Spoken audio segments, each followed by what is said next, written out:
Hey guys, this is Katie and I'm going to be presenting on a patient with bilateral hip pain as well as some low back pain. She is a pleasant 68-year-old female that works as a secretary. She enjoys reading, gardening, working in her yard, and playing with her children. I did this examination back in May. Initially, she reports that her primary complaint is low back pain and weak legs. She has had this pain for about a year and a half now, but as of April of this year, she had a significant increase in her pain to the point where one morning she was unable to get up, stand, and walk. So here are her photo scores. Take a look at this. So her primary complaint is low back. It's a constant deep ache with an intermittent sharp pain on her right side. She says that at worst her pain is a 5 out of 10, at best is a 2 out of 10. And right now she's feeling about a 3 out of 10 pain in her low back. Her secondary complaint is bilateral buttock and hip pain that wraps around to her anterior thigh. It is an intermittent and variable deep ache. At worst, it is a 6 out of 10. At best, she does not have any pain, which is with sitting. And currently, her legs are really not bothering her. It's more of a 1 out of 10. She does not have any numbness or tingling. She states that as P1 increases, so does her hip pain as well. So here are some structures that could be considered as the source of her symptoms. Go ahead and take a look at that. So for my primary hypothesis at this time, based off of her intake form and our brief discussion over her pain, my primary hypothesis is lumbar stenosis with secondary hypotheses of mechanical low back pain, hip OA, lumbar radiculopathy, SI joint dysfunction, and some trochanteric burst. Her aggravating and easing factors for her low back pain, she states that getting up out of her chair at her desk and walking down the hall to her boss's office, which is about 250 feet, by the time she gets there, she has her 5 out of 10 pain and all she wants to do is sit down. She is currently unable to lay on her stomach due to increased pain in her low back. Easing factors, sitting down, which takes only about less than 30 minutes to decrease her pain. Laying on her back with her feet propped up also helps. For her hip pain, her thigh pain, standing greater than 5 minutes increases her pain. Going from sitting down to standing up in her office chair, and squatting also does. She refers to that more as stooping. Easing factors, she wants to sit down as well. Within that 30 minutes, her symptoms calm down, and lying with her feet propped up as well. So for her 24-hour pattern and sleep, she reports that in the morning she is more stiff, both in her low back and her hips, which decreases after getting up, kind of walking around her house and getting to work. At the end of the day, though, both her P1 and P2 are worse, and she does have difficulty sleeping because she's changing positions all night, trying to find a comfortable position. So for her current duration of her current symptoms, I say a year and a half because she's always kind of had this pain. However, since April, it's a little more aggravated and it's a little more of an acute pain at this time. Her mechanism of injury, she doesn't recall any specific event that happens. It just has progressively gotten worse. And in April, it became more difficult to walk and for her to be functional, really. Since April, her symptoms have been staying about the same, pretty aggravated. She has no significant prior histories except for that low back pain and hip pain. She has not received previous treatment for this condition. So for her medical history, she has asthma, high blood pressure, and hearing loss. All have been checked out by her primary care physician and are being monitored. as you can see, she's taking medications for her high blood pressure, and for her pain, that muscle relaxer and Tylenol. No red flags. Yes, we do have yellow flags. She answered yes to both questions on the depression screen. When I followed up with asking her if she wanted help at this time today, she said no, and that really her depressive feelings are from just the lack of participation in the things she loves to do. So at this point, my asterisk signs from her subjective are the 5 out of 10 pain with ambulating 250 feet, and the 6 out of 10 pain in her hips with standing greater than 5 minutes. So at the end of my subjective exam, my patient decided to mention that really right now her hips are what really are bothering her and that she's concerned about. So at this point, kind of with the aggravating and easing factors, and after talking with her, I'm going to switch my focus onto her hips and really look into those. I'm kind of thinking that maybe there's some hip OA. I'm not going to totally throw out lumbar stenosis or any lumbar diagnoses until I have my physical examination. There may be some lumbar stenosis going on, which is creating that low back pain and some of that posterior hip pain that she describes.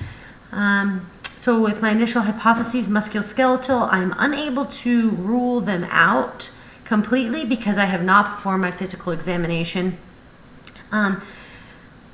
However, some of my secondary hypotheses based off an illness scripts I'm really not concerned about, or really feel like I need to dig too far into those, such as SI dysfunction and trochanteric bursitis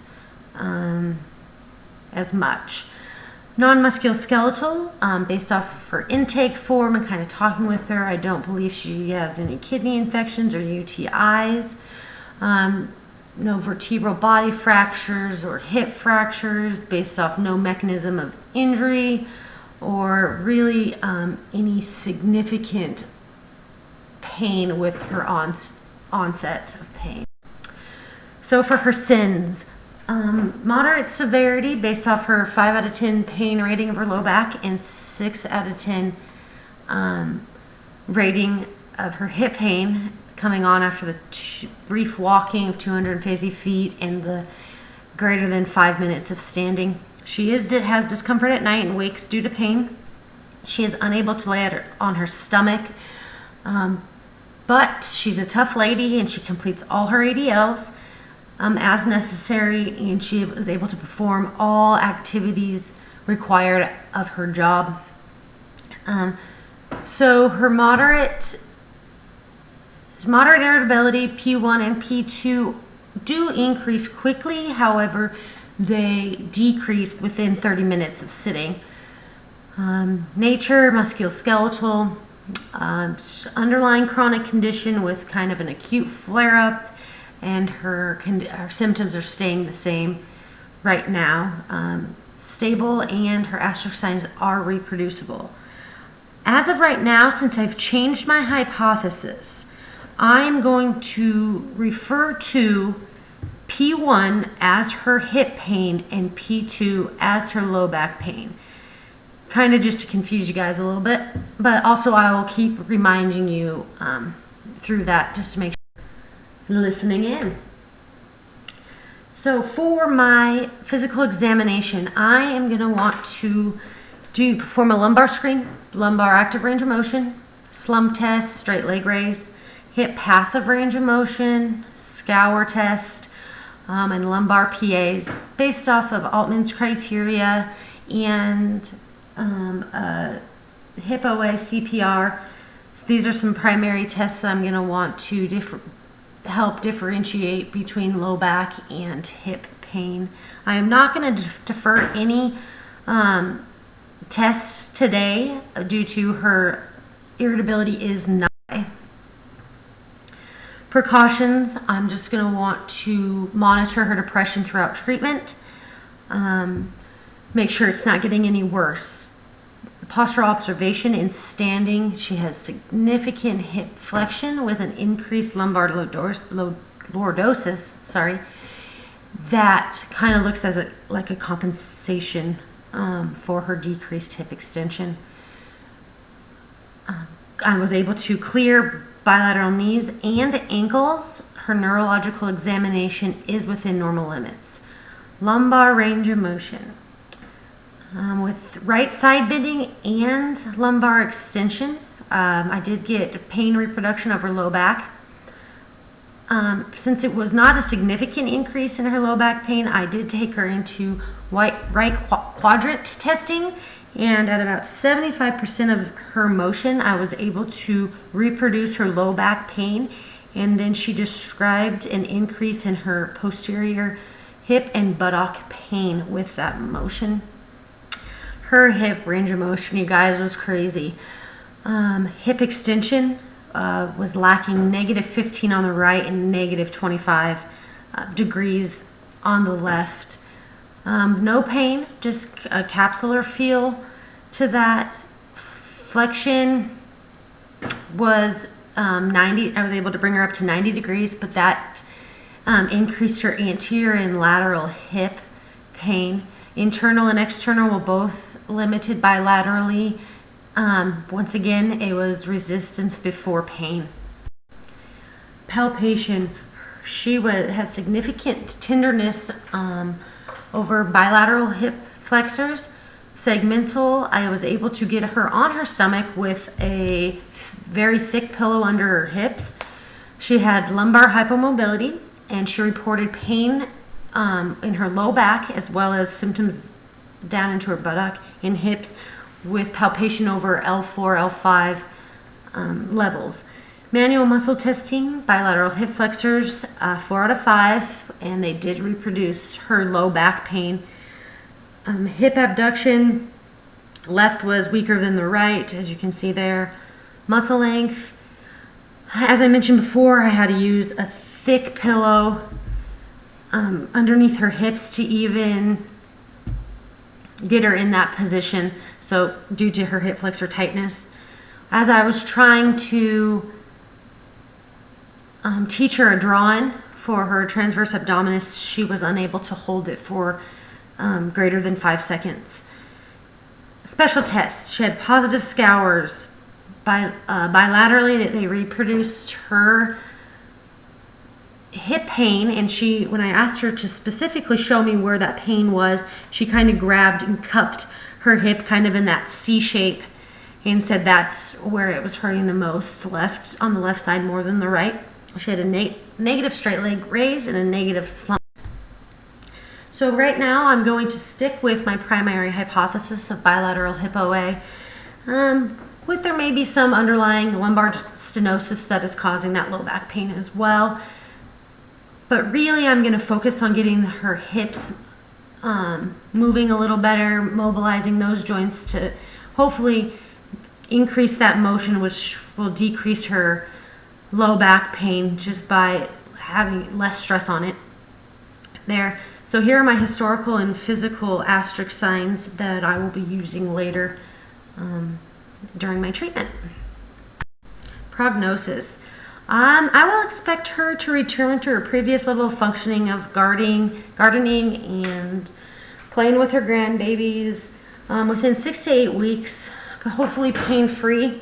I'm going to see her 2 times a week for each week, and adjustments can be made based on her progression and her confidence in her ability to maintain her pain at home. Our goals are going to be to ambulate greater than 250 feet pain-free, complete ADLs pain-free, and stand greater than 30 minutes pain-free. If she is not making progress at about 3 weeks, which gives me about 5 to 6 visits with her due to her chronic condition, might be when I want to address referring her back to her medical doctor. So for overall management, I'm going to focus on mobilizing her hips and to decrease her pain through manual therapy, some neuromuscular re-education of her core stabilizers, as well as some maybe some hip abductors and hip extensors. Do some therapeutic exercises of both of her hips as well as her lumbar spine. So if you guys have any questions, just let me know. See you on Thursday.